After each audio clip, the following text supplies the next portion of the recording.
Hey kids, you trying to get into Segment City? Well, you really shouldn't, because Segment City is a mature podcast, and listener discretion is advised. I'm just trying to look at... I know I'm in an alleyway. I know how I look, but I got some fireworks for you kids. I got snakes and I got sparklers. That's all I got. Oh, don't give me that.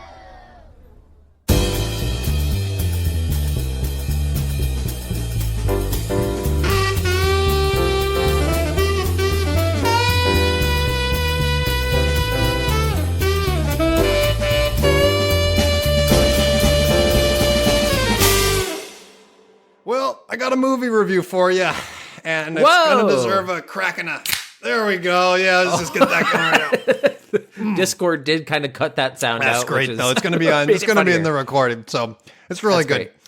Yeah. So I watched Unfrosted this past weekend. It's Jerry Seinfeld's movie about the invention of the Pop Tarts, which is very good. This thing is coming in at a 5.5 out of 10 on IMDb. It's rocking the boards. Everyone's getting a piece of this.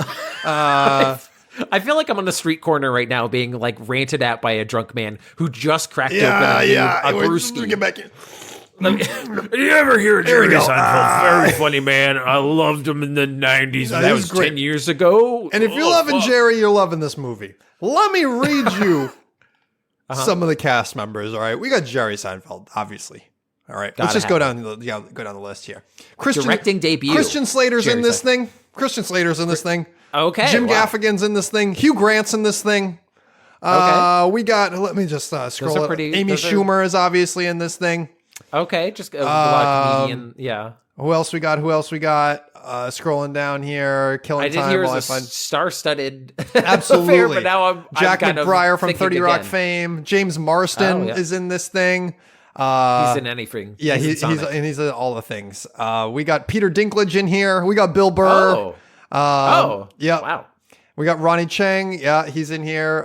John Hamm is in this thing. Fred Armisen is in here. There's a lot of stars in here. Every few minutes, cameos. Every few minutes, you're like, oh, this guy's in it. Oh yeah, nice. They did get John Hamm to just play his character from Mad Men because the whole scene is like, we're going to need to advertise this new product. We're going to need someone in here. And then they just cut to John Hamm doing a Mad Men sales pitch in his trademark suit. And he's like, oh my God, you got to sell sex with this frosted That's the joke? Treat. No, that's the joke. His whole joke. Look at this Mad Men. Yes, his whole joke is he's just doing Mad Men. That's the whole goof. That's the whole goof. like it's a scary movie. It's very good. Like the scary movie parodies. Yes. There were, honestly, 5.5 is way too harsh for this thing. There's some good gaffes in here. If you like Seinfeld, you like this brand of humor. It's just Jerry doing Jerry humor. It has Jim Gaff again. Again in it.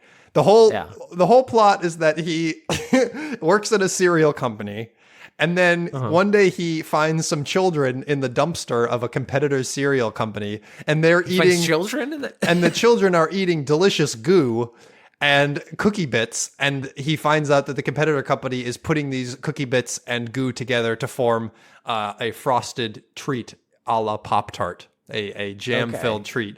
And these dumpster children lead him to realize that if he doesn't do something about it, the Kellogg's Corporation will be sunk and he'll be able to be employed no more. Oh no, Kellogg's would only still be the third most richest food distributors out there. They do have a scene that's also they call it the Bowl and Spoon Awards, and it's just the cereal awards for the whole year.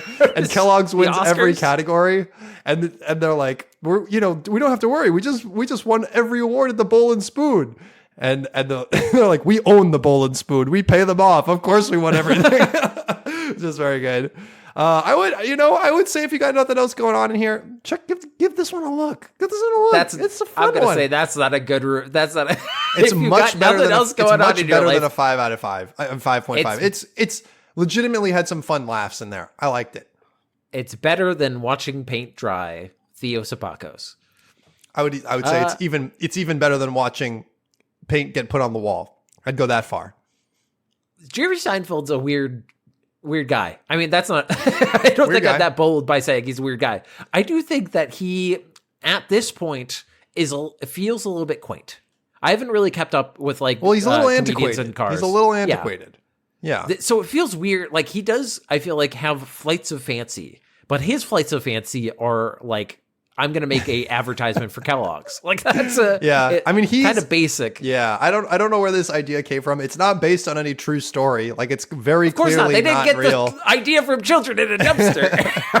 I don't believe that. Another plot point is that they want to cut off the sugar supply to their rival corporation. So they go down to like Ecuador or something. No, Puerto Rico.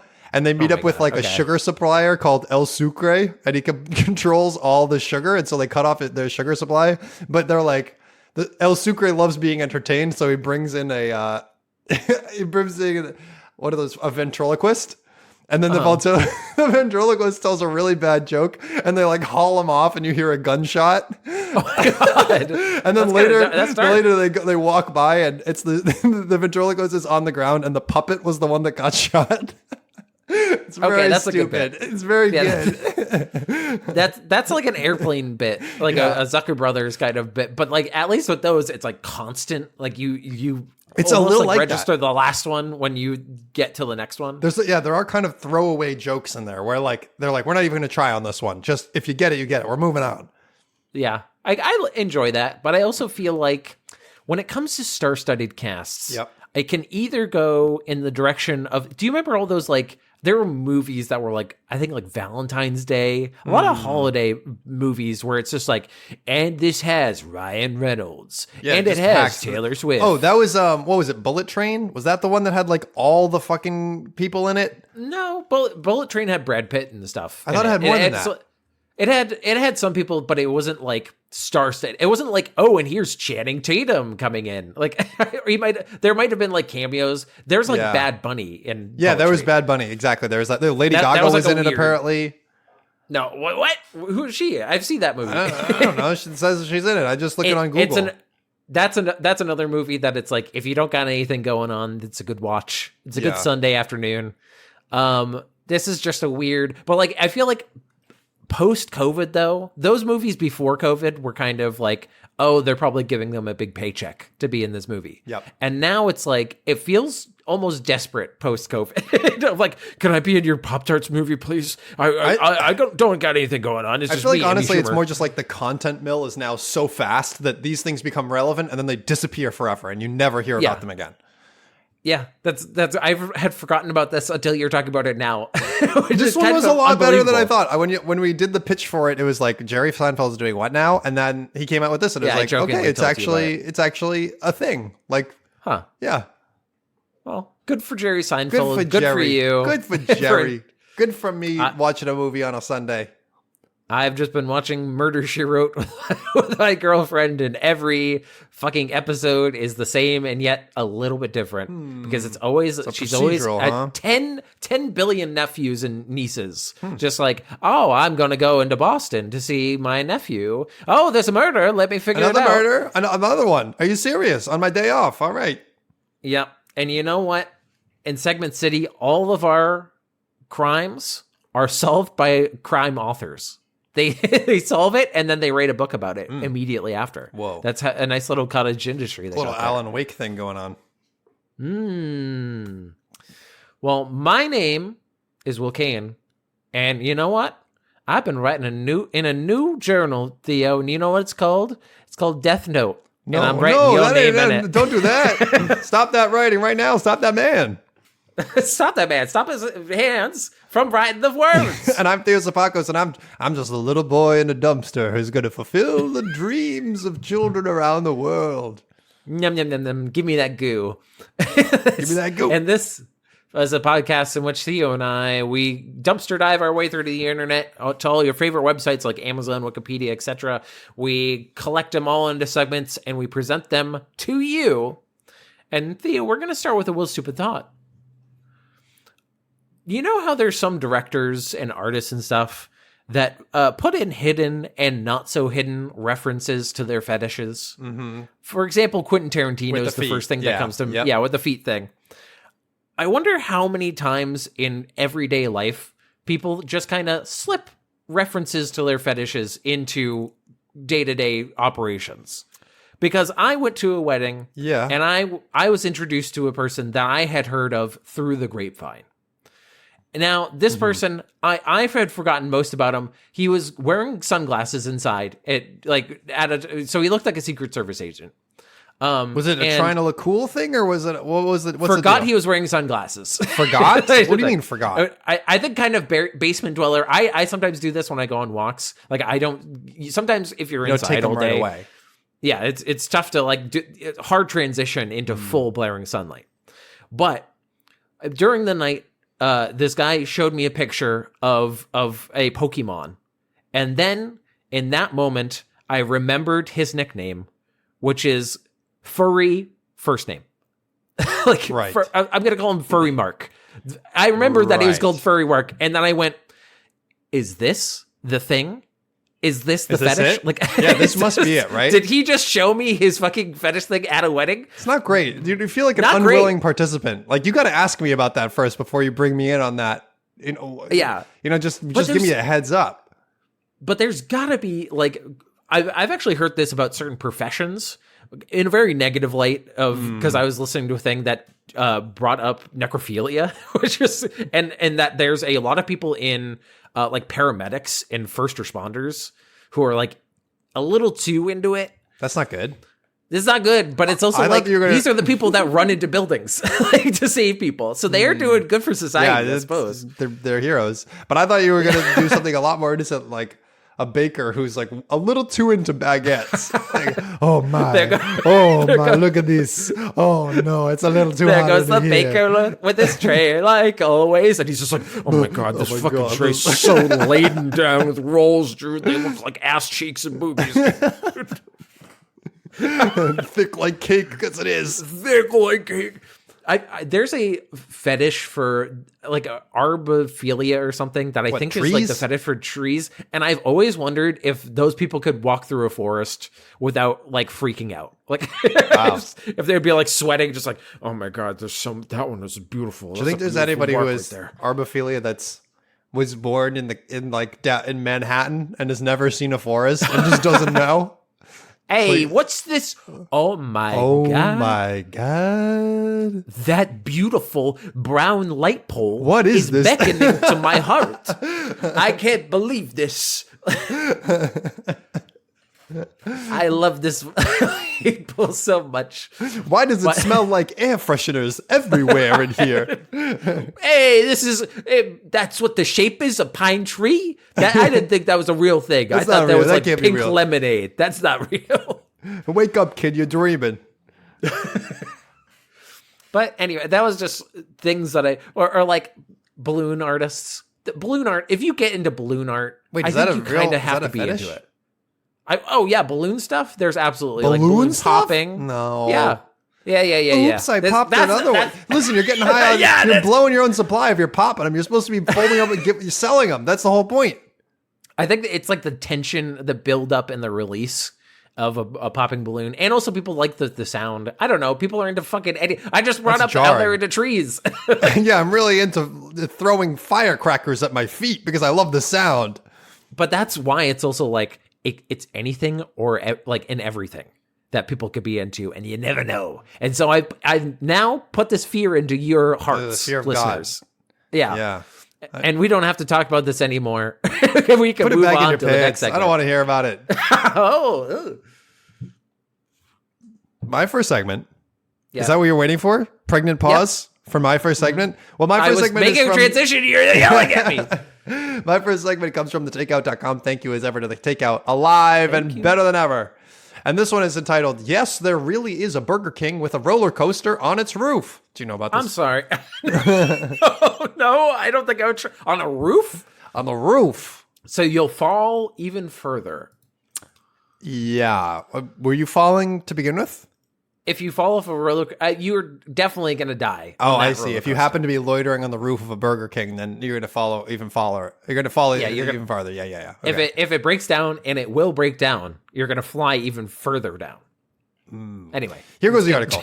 Who doesn't love bold, surprising mashups when it comes to food? I'm thinking of the turducken or the KFC Taco Bell Pizza Hut combos, affectionately known as Kentaco Huts, or Buc-ee's, the gas station / everything store that also has a legendary brisket. Now I do love that. Survivor. This is Survivor bias if I've ever heard it. These are just the best ones. Like these are the ones that entered the public consciousness. What this do you is not mean? the like terrible. We've gone over so many. What do you these mean you don't crossovers. like toothpaste flavored cotton candy? What do you Terrible. mean? That would be awful. And then you have orange juice right after, and then your mouth just dissolves.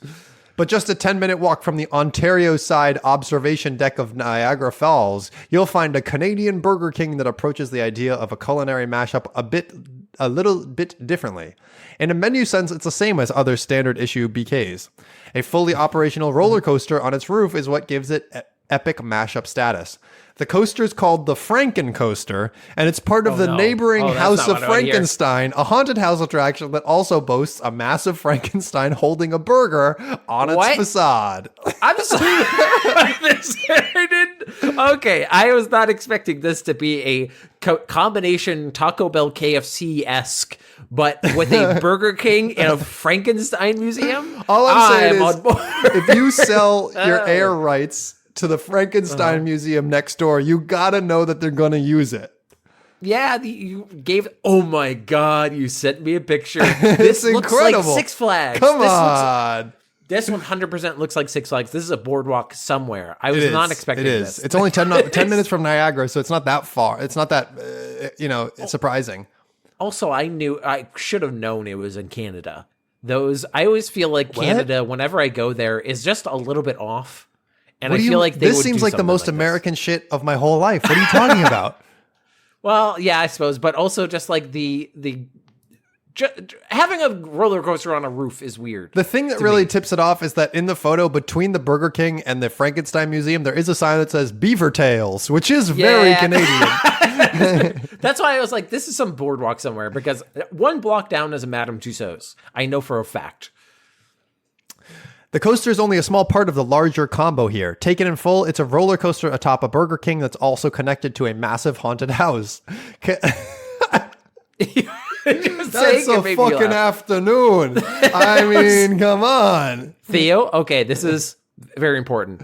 What order do you tackle these three? Do you go burger first, let it settle down in the museum, and then go roller coaster? Or do you get the roller coaster? I think what you're doing is you're doing Burger King, you're doing roller coaster, and then you have to go back, because then you got to go back to Burger King because it all came out in the roller coaster. What are you going to do? I was going to say, that is Burger King and then roller coaster is the order I would least want. Well, you just know you're going back to Burger King. You're getting double the Burger King. And then they know. They hear the hurls, and then they go, I already got it ready for you, sir. I got you ready. Number 2. they hand you a burger as you get into the car, and they're like, you may as well just eat this now because you're going to need it after as well. So eat half now and eat half later. Burger, and then you go to the museum still eating burgers. And, oh, man, Frankenstein really had it tough. He had it tough, man. I love that there was just a business meeting where they're like, so we want to put Frankenstein eating a burger on top of your doorway. Is that going to be okay with you? Also, can we just point out the drip on this boy? He's got a full suit. He's got the nice suit. He's chained to the wall, which is a rusty chain. That's not very good. But he also has a nice light blue undershirt, and I'm liking the look. Yeah, he's also found a diet that's not brains based, and so it's good. Frankenstein wasn't a brains guy, was he? No, he wasn't. No, never a brains guy. He wouldn't have the flame broiled beef though from Burger King, so I don't think this is the best collaboration. Beef. Okay, one of the many attractions in the bustling falls adjacent town of Clifton Hill, the Frankencoaster is the result of a years-long effort by the House of Frankenstein owner Ian Paul, who repurposed the remains of the Dracula-themed indoor coaster called the Thriller. So he took the inside one and put it outside. That's really good. He went from vampires to, like, it wasn't even from Garfield to Frankenstein. Vampires, we're done with them. Twilight is over. No one likes them anymore. Everybody's really hot and horny for Frankenstein now. Gotta love that Frankie boy. The steel track is short at 700 feet long, but the coaster cars are designed to look like coffins, matching the ghoulish vibe at the House of Frankenstein below. The Frankencoaster operates at 2.5 stories above street level, putting its riders through hairpin turns. While they don't get a view of the nearby falls, riders do, however, get an extremely close look at the large Burger King marquee perched in the center of the winding track. That's true. It is right there for you. Imagine turning to your like what I presume they want to happen is like the perfect 50s couple being like, I can't wait to get on this roller coaster, honey. Oh, whoa, Burger King. I'm getting hungry just looking at it. And then go around and they say the exact same thing. I'm just getting hungry looking at it because they're just over and over and over. Yeah. Since it opened in 2020, the Frankencoaster has beckoned tourists and coaster enthusiasts alike. Ah, yes, I must make the pilgrimage to the famous Frankencoaster because, it's the pinnacle of coaster experience. It doesn't even look that exciting, honestly. It's kind of flat looking. No, it's a kiddie ride. It's made for kids. While the Frankencoaster is the world's only rooftop ride fast food combo, I don't even know if it's that. It's just a coaster on a roof, but they don't incorporate they need to incorporate the fast food in here somewhere. There's advertising. You see a sign need to get in the cart and then put the strap down, and then they say, for additional safety, take these French fries, and then they fill the rest of your cart with French fries for extra padding. Oh, okay. And then they stuff a burger into your mouth and they say, bite down onto this if it gets too exciting. If you start having a seizure, bite down on this. They shove a wallet in your mouth. Good thing that these are shaped like coffins because people keep choking to death. Yeah, it's an all-in-one. You want to buy the coffin ahead of time or after? And then they get a Burger King funeral catered by Burger King. Oh, perfect. That's just what I want. That's just down what the I want. chute. It's not the only attempt to weave together amusement park vibes and restaurants. Back in the U.S., the Rainforest Cafe's location in Galveston, Texas, has the Rainforest River Adventure, a slow water-based ride not far from the cafe's dining room that takes riders through a course of lush jungle-themed scenarios featuring animatronic animals. Is that the only other point of reference? You gotta see the gorilla that's really creepy. You gotta see the frog that has his butt out. I mean, I don't know. You gotta see all the animals. Never been to a rainforest cafe? Then you did not get scared by lightning as a child, sir. What time is it? Time to eat lasagna. Okay, all right. That's the one food I don't think they have. Because they have like one of those like vague menus where it's like, would you like a southwestern salad? A nice cob? Or would you like a taco frites? I don't know. At UK's Alton Towers Resort has a roller coaster restaurant, which features a steel coaster track that runs above the dining room. Oh, I'm actually into that. You just try to eat your pasta and it just starts shaking and rattling. It's like a big version of the Wegmans train because they have like a little toy train going around. Only instead of people riding it, it's your food, which you can watch as it winds through sharp turns and loops until it arrives at your table. What? That's delightful. That's like the sushi conveyor belts. It's what the gravy trains. This is a 2031 idea right here. 2034 idea is just food on a roller coaster that comes to you and it zips its way around like like the mousetrap game, and it gets to you. Do you know what the worst part of buffets is? Having to stand up to get the food again. Now it'll come to you with a fun little horn. Toot toot. Just open up that big gobber and we'll just shove it right in. Now it has crab legs that actually work. Mechanical crab legs that we stick on them. Well, in case you're ever in the area, check it out. Go check it out. Don't stay for the beautiful, the natural beauty that is Niagara Falls. That I feel like year over year, man just continues to ruin a little bit more. We keep finding new ways to ruin it, the natural beauty. But when will we stop? Probably never. Stop throwing barrels with future corpses in them over the falls. They're just going to get crushed. What do you mean? We could just have them go and get a coffin from the roller coaster and we could send them over the falls with that. Just keep me in here. Make it nice and metal so it'll only crumple a little bit. And you can just put me right in the ground. Freaking roller coaster. Freaking Frankencoaster. Get a job, Frankenstein. All right, next segment. Yeah, Frankenstein. It does remind me of Tivoli, which is a roller or a theme park in the middle of Copenhagen that I went to, which, God, the memories of sunset there. Oh, to be in Copenhagen again. But you know what? We're going to be seeing not how to get to Copenhagen, but we're seeing how to. This is a WikiHow. This is not a easy transition into the actual name of the article, because the name of this WikiHow article is "What Your House Number Means in Numerology." Oh, we're doing. Hey, we're listeners, finally getting it, dipping our little circled piggies around it. We've circled around it, and finally we're gonna just go in. You've been waiting for the numerology on this podcast. I know you have. I'm going to give a little warning of Segment City does not condone numerology. Segment City does not believe in numerology. If you or a loved one is engaging in numerology, hey, well, is it for just fun? Because that's okay. But if you're way too into it, then get out. Also, people don't want to hear about it.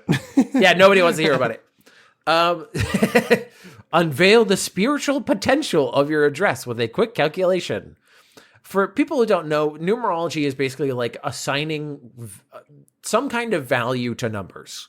That's a very abstract. It's finding connections between numbers and deriving meaning from those connections when it's just pure happenstance, man. It is. Yeah, that's why I do, especially with this. This article is, sometimes when you put something in, I have a big Google Doc with a bunch of potential segments, and I revisited this one and I was like, this is absolutely the vibe right now. Yeah. This is insane. So if something in your house feels off, it may be more just than just your gut, which is a great start to this. Huh. Hey, if something's strange in your neighborhood, maybe it's numerology. Maybe it's time to move. maybe you have lead poisoning. House numerology tells your home's energy based on its address number. We interviewed expert numerologists and astrologers we go for now special to insight. We go now to man on the street for the interview. Hey, so anyway, I just watched Unfrosted, and I thought it was pretty good. And there are 42 members of the cast of that movie. You know what else is 42? Oh my God, the number of toes I have in my closet at home. That's crazy, right? Whoa, yeah, that's actually crazy. Why do you got toes? What are you, Jeffrey Dahmer? We'll start with how to find your house number before diving into what it means for your home. Things you should know: add your house number's digits together until you have a single digit number. This final sum is your house numerology number. If your apartment or house number has a letter in it, assign that letter a number based on its alphabetical position. So A is 1, B is 2, etc. Your house number tells you your house's energy as well as the challenges it may bring. So Theo, my house has real bitch energy. It's really just causing a fuss all the time. It's got an attitude, and I'm not about it. As a new homeowner, I think you're going to need this because we're going to figure out your. We're going to feel it. Wait, so all right, here. Well, all right, I've added my house number together. Well, let's go through the numbers. Reduce your house number to a single digit with addition. Done. Add together the individual digits of your house number, address number, to find your house numerology number. Okay. If you get a double digit number, add those digits up as well. Right. Continue. I'm not a dum-dum. I get how adding works. Continue until you get a single digit number. I mean, I was a little confused about that. Of if you get 13, just keep adding. Keep adding. Yeah, you combine that so that becomes 4. The final sum is numerological home. If, for example, for an address of 1615 in Candy Street, add 1615, which is 13, then add 1 and 3, which is 4. All right, my sum total is 8. 8. Well, we're gonna have to get through the rest, unless you want to jump right to 8. We can. I'll keep telling you the numbers. We'll do this. Yeah. If you live in an apartment, use your apartment number instead of the building address. If your address is 180 Harvard Boulevard, apartment 4D, only add 4 and 4, which is 8, which is interesting. Oh, because 4 is D as well. Is that the point? Yeah? Which is weird for. I guess they want to make this simpler, but it's also it's numerology. No, it's complicated. It's got to be as complicated as possible. House number meanings. We're getting right into it. Number 1. A number 1 home promotes innovation, creativity, and independence. It symbolizes new beginnings. You will likely grow and change a lot while living at this home. No, that's not for me because I got 8, so I don't get to live and grow, and I don't get to start my own company or my own brand. It doesn't work like that because I don't live in a one house. It may be the first place you've lived on your own for the first place you've lived with a significant other. Yeah, it may be. Any of these places may be the first place you lived on your own. Any of them might be. You don't really dictate. I do love this as an idea because it's just a arbitrary filter on what homes you're willing to look at. Because you're like, don't want that independent energy. I'm not a business owner myself. Come on. Number 2. A number 2 home brings balance, sentimentality, and peace. Yeah, I feel nothing. I constantly feel. Listen. This is a house of war and chaos. All right. No nostalgia here.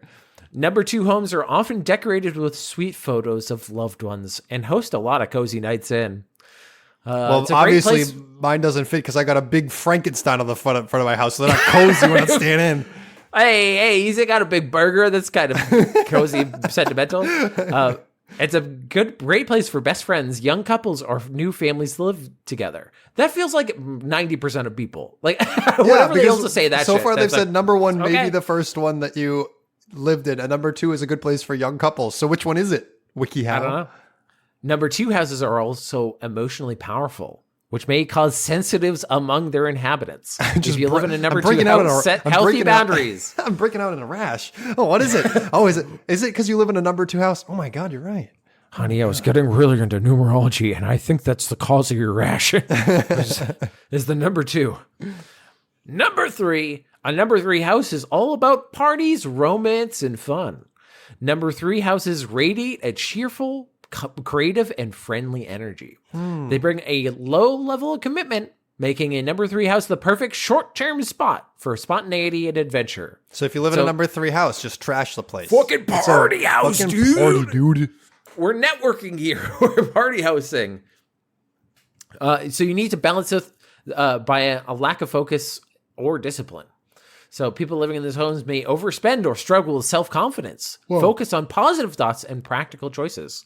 Number 4, a number 4 house may not be a forever home. None of these seem to have been a forever home yet. That's not. On average, the American moves every 7 years. So yeah, dude, it's not a forever home. Okay, so all young people live in homes that have 1, 2, and 3, 4. Okay, and yeah. Old people are going to be in 6, 7, 8, 9, 10. It's not a forever home, but it sets you up for a next important chapter of your life. For example, a project started in this home is more likely to be successfully completed. Alternatively, moving into this house with a significant other might lead to marriage or a permanent shared home.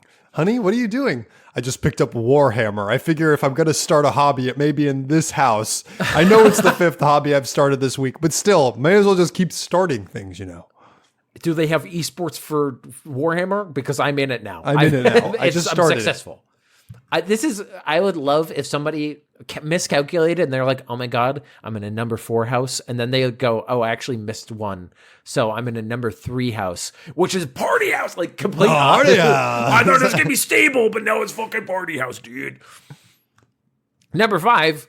A number 5 house is the most sociable of all the houses. These houses are full of dynamic characters, constant change, and adventure. It's all Kramers in there. It's number 5 house is all Kramers. Whole full house of Kramers. Don't want to stay in their own homes, I guess.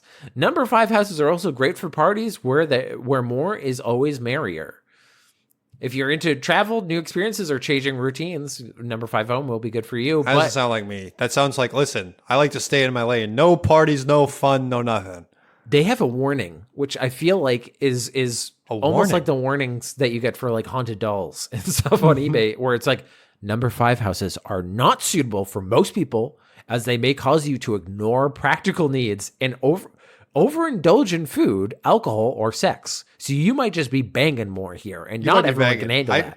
I don't know what to tell you, WikiHow, but probably about 1/9 of the population lives in a number 5 house. If you've only got 1 through 9, about 11% of the population lives in I got to get out of here, man. That explains society today, doesn't it? America's really going downhill since they started building number 5 houses. Number 5 houses is causing it all. Number 6. A number 6 home offers prosperity, growth, and happiness. This house is peaceful and warm and a positive and generous energy. People see this home as a sanctuary with beautiful colors, vibrant plants, and calming art. I like this one a lot. This is a nice, I like the vibes of having plants and beautiful colors in my home. Too bad your house isn't a 6, idiot. You should have lived in one. That's true. I am in apartment 1, technically, so I just am immediately a number 1. Independent. No plants. Independence no only. Plants. Come and, my Ugly plants, as shit. Come and take them, government.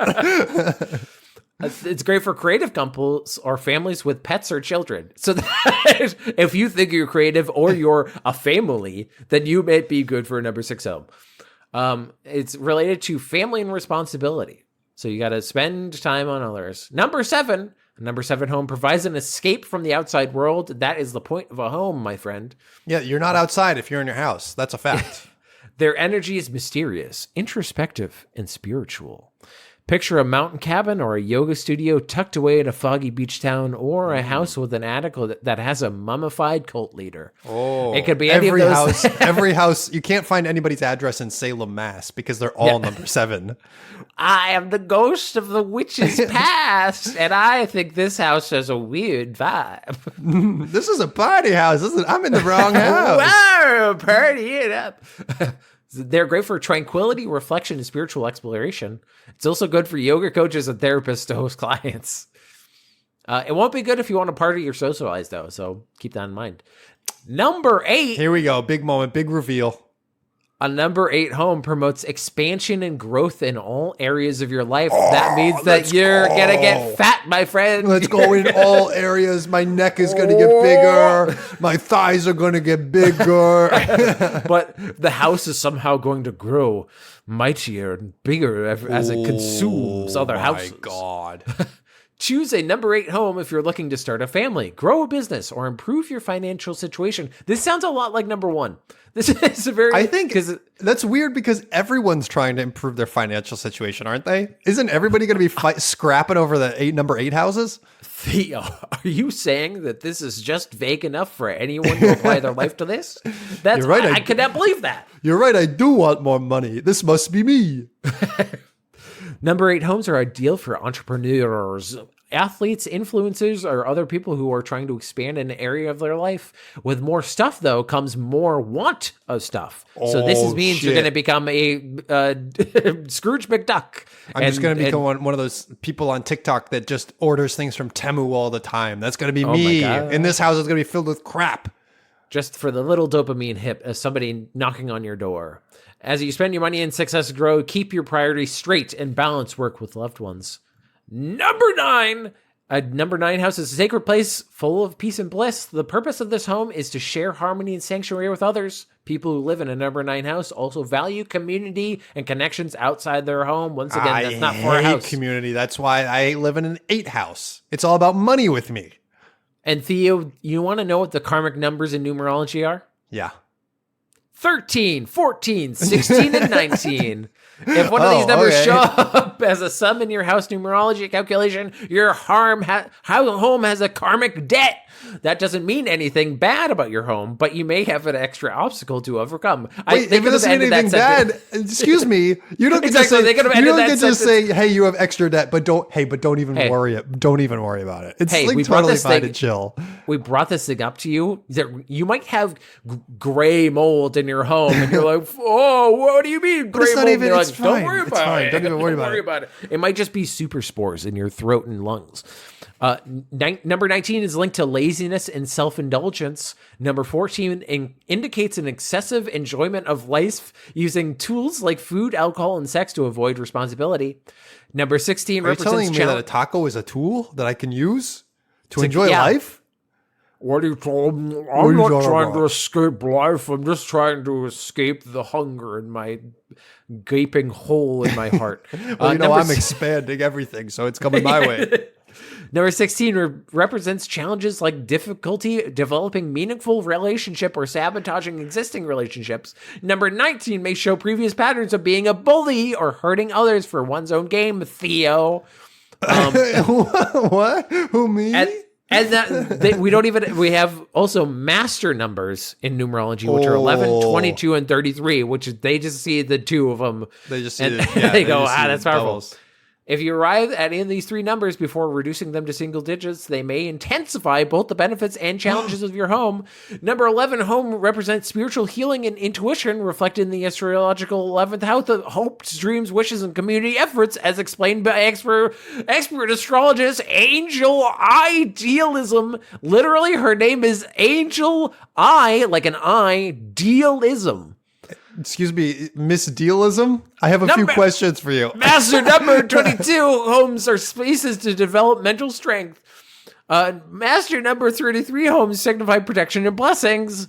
Well, stop and take a breath. Come on, breathe. Breathe, my guy. Breathe. Change your house number. Add a house number inside your door to change your house energy. Throw for example, 0.5 in there. Literally, they say, for example, if you live in a number 2 home, but want a number 6 home, add a number 4 to the inside of your door.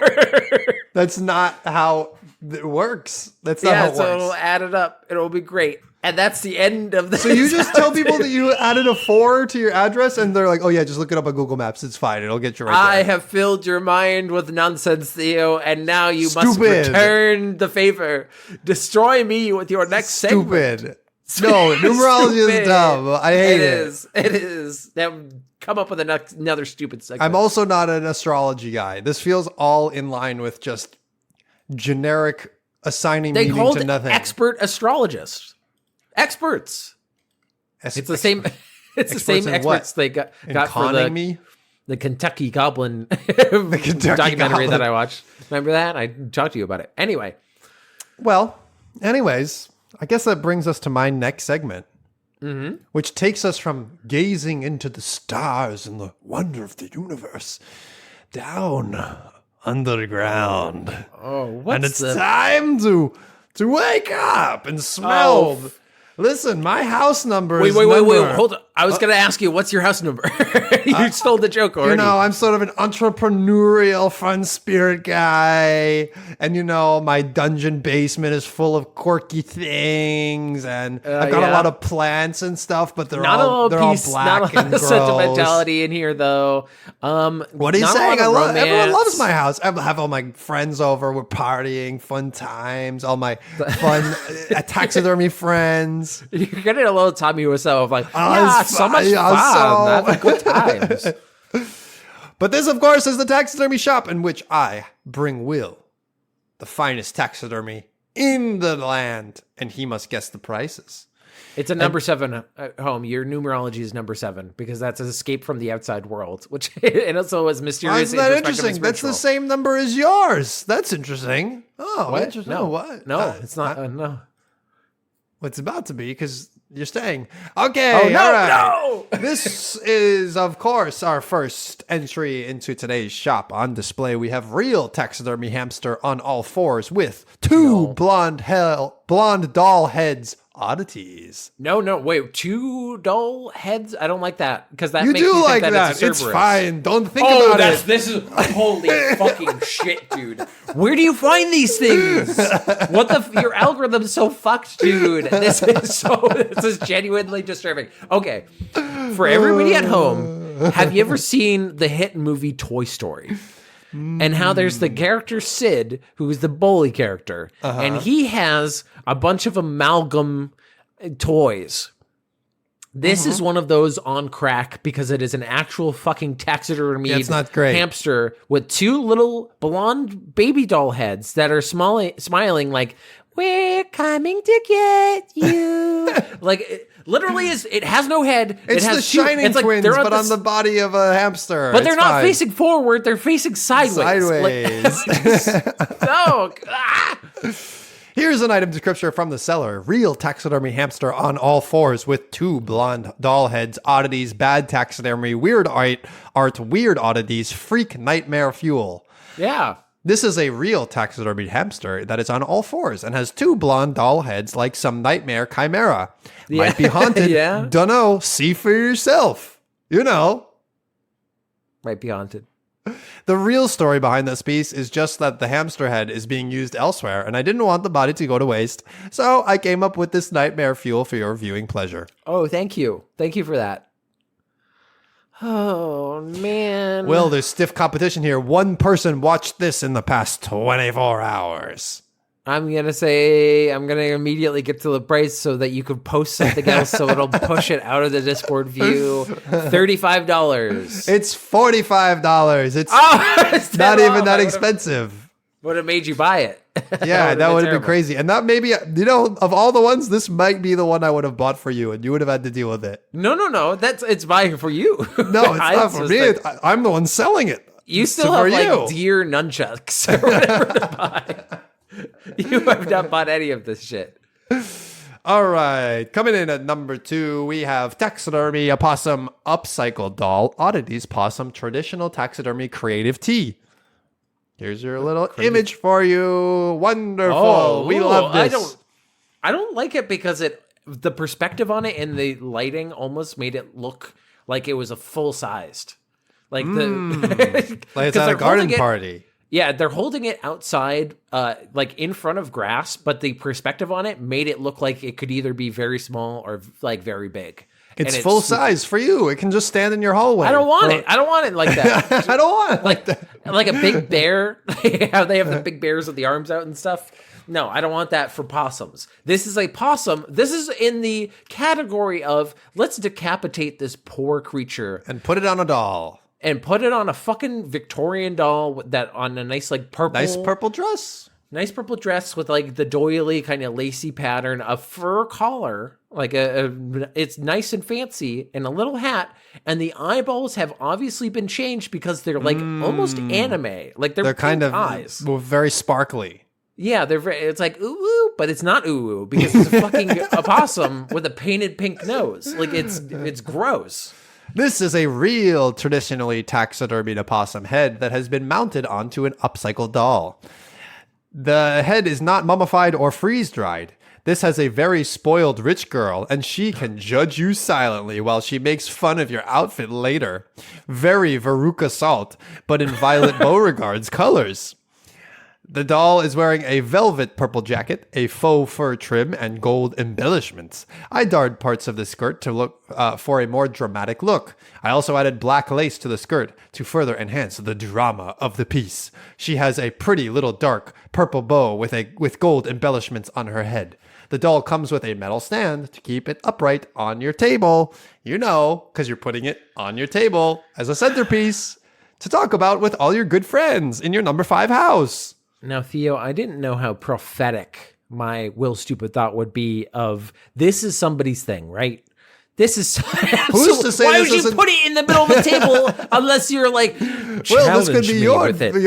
It could be.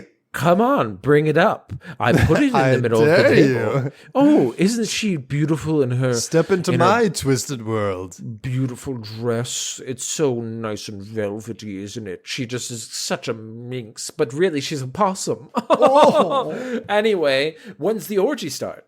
I hate this. I hate this. But don't worry, it's 17 inches tall, Will. Just, nice 17 inches. That's going to affect the price. I'm going to say, I'm going to give it a $375. $285. Just one digit down and then one digit up. In the Price is Right game where you have to spin the wheels for up or down, you would have been one off.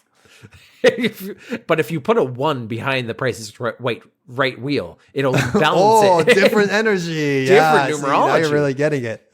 All right. We have one more piece for you, and this is the real showstopper, Will. Don't you the other two not for this show. This is not what I want. This one's the real Mamba. Oh my God. Wile E. Coyote, what have they done to you? This is awful. Why'd they click on it? Why'd they click on it and make it bigger? Taxidermy coyote head Victorian doll, rare doll, 3 foot tall doll, upcycled doll. upcycled is, I don't like that term because that implies that it was something that cannot be recycled in a normal. Recycling it is letting the animal decompose. That is recycling the animal. This is upcycled, which means that they freeze dried this fucker and then put on. Hey, everybody! It's very similar to the last one because it's a head on a baby doll. It looks like a taller baby doll with a similar like pink, and it's a nice dress. It's black and pink with a nice like. So don't good. send me another angle. That's not what I want because it's also it has a nice little top hat, a pink top hat, which has lace all around it, and a coyote's head grafted on, eyes wide open, always eyelashes. Always watching, Will. With fucking mascara on their big eyelashes and like put on a little bit around the eyes I can see. The mouth is a little fucked up. It's not good. The neck is fucked up for sure. It's a thin neck. Like it looks, spoilers for Game of Thrones. It looks like what happened to Robb Stark. Like Yikes. This is a traditionally taxidermied coyote head on an ornate and rare Victorian style doll. How does the creator keep getting all of these? How does it keep getting all of these Victorian dolls? Where do they keep finding this? Is it the same person though? Like sometimes they are, sometimes they're not. Sometimes they're just finding dolls, slapping heads on them. It's a small community and there's a lot of competition. I hate you, taxidermy girl 69. What's the 69 even mean? The head is not or mummified or freeze dried, so it will last for a lifetime. I found this doll at an estate sale. It was 3 foot tall with an original doll head. I gave her a coyote makeover. Why? It made it worse. You made a worse product. The details on the dress on this doll are absolutely astounding. I've never seen craftsmanship this beautiful on a doll. The layers on the petticoat are covered in black Gothic ornamental lace with lilac-colored rosettes adorning it everywhere. She has a gold-covered chain necklace with a purple crystal gemstone pendant. She has a period-specific black booties and black fishnet stockings. Nice little booties. The base of the stand is even covered with an embroidered fabric and black trim. She also has a belt of black sequins. The piece leaves out no details. She even has a small, ornate evening bag slung over her shoulder. Theo, this... I don't like staring at it, but I am. I don't like staring at it. The clothing is removable, though I wouldn't recommend it for safety of keeping the head attached safely. Taxidermy is delicate. I just did a little dab of hot glue. Is that enough? Just one little one. I made the hat myself from a 3D printed top hat and various fabrics to replicate the look of the original designer's choices. Ornate, incredible, and look at this 3D printed top hat. Oh, it's a 3D printed top hat. Actually, pretty good top hat. This comes the time in the program where I give props to these strange perverts. I actually say these are weird people, but they have some artistic skill. Yeah, I like the dress. I mean, I feel like the baby doll dress was already there. They did say that they like added certain things. It does look very nice. The hat does look nice, and that's probably why they added like the doily or mesh around it, around the top hat. Theo, this looks like a cartoon wolf who's trying to sneak into a party. This is Grandma. This is Grandma who's going to eat Little Red Riding Hood. Yeah, but instead, kind of like Bugs Bunny got like kind of into it and was like, you know what, I like this. I can do this. I want to be in high society. The animal was unfortunately a victim of a road fatality here in North Carolina. I processed the animal myself, start to finish. This is one of the best pieces I've ever made, and I will be extremely jealous of whoever buys it. I, for some reason, try to like empathize with animals of what it must be like for them. Like, oh, my buddy Dave died because some big metal horse or something came and destroyed him. And then they picked up his body, and I saw him in a window the other day, and he looked like a person in a dress. Like, imagine if aliens came and like abducted us, and then we're just like little statues on their counter. Like, it's so strange. I don't know.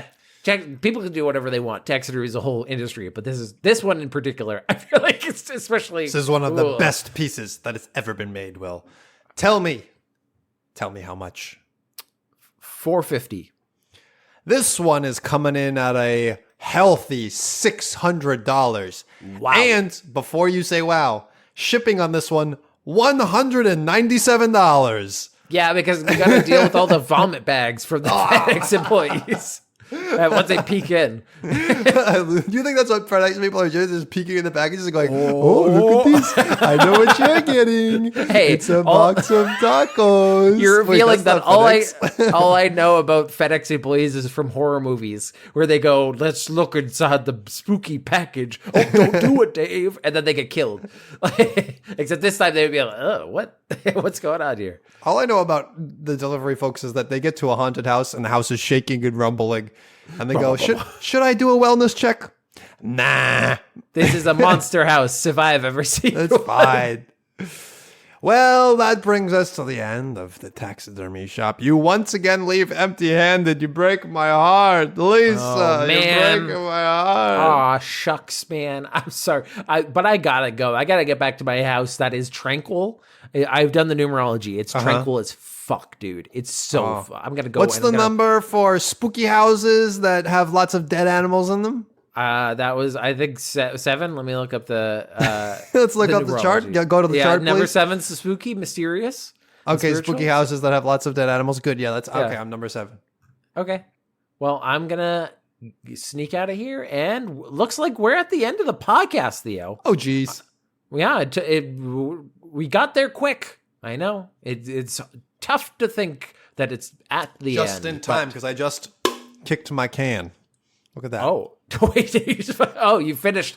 You didn't die. You just finished your soda. Okay. Yeah. Well, thank you, everybody, for listening to this episode of the podcast. Remember, if you have any segments that you want to send to us, send it to segmentcitypodcast@gmail.com. Hit up our YouTube, Segment City, and hit up my YouTube, which is Golly G. Willikers on YouTube. Look it up. Self-promotion. I'm posting videos there. I put up a long one about a movie called Zoom Academy for Superheroes, which is a bad Tim Allen movie that I reviewed. So check it out. And we got to give, and if you enjoy that video, give it likes, comments, subscribed. And if you like this episode of Segment City, remember to give us star ratings and reviews on your podcast networks of choice, iTunes, Stitcher, Spotify, any of those. And we got a big thank you to give somebody in particular. That would be to Rachel Robinson. She does our intro music, and she has other hit jams you can find on your streaming platform of choice. Go give her a listen. And some say that she has 9 different houses, 1 through 9. Whoa. And you can't pin it down. She's everywhere, and she has all of the houses, so she has all of the energies. For different moods, like she's like, this is my innovator entrepreneur house. Yeah, I got to go to my entrepreneur house. But then after, I got to go to my tranquil house, number 2. We got to get into there. And then I got to my spooky number 7 house. My spooky 7 house. That's one day a year. That's Halloween night, and then we go back to our other houses. Children come to this house. But we're going to end with iwaspoisoned.com, which is obviously a website where people talk about where they got food poisoned. I got 2 for you because both of them made me laugh for different reasons. All right. The first one is from Aldi in Queens, New York. Suspected food poisoning. Symptoms: nausea, stomach pain, headache, other, dizzy. Suspected source: Aldi Italian loaf. Onset: less than 4 hours. Duration: less than 4 hours. Sick: a loved one. Which Sick. A loved one. Additional 4 hours. It has 2 additional informations. Additional information: stinky farts. Additional information: stinky rotten farts. He had to double it up. He had to double one. More details. And then the other one is from Sweet Green in Austin, Texas. I got the chicken avo ranch salad, and it was good, but damn, that shit, it made me break out in cold sweats and barf and poo at the same time. Weird emoji side fakes. Yikes. Yikes. Yikes, dude. That is correct. Yikes indeed. That shit was slapping, but it wasn't worth it. It wasn't worth it. It was good, but damn, that shit made me break out in cold sweat from barf and poo at the same time. Well, hopefully that user is feeling better, and hopefully you all are doing well and are not food poisoned at home. We'll see you next time.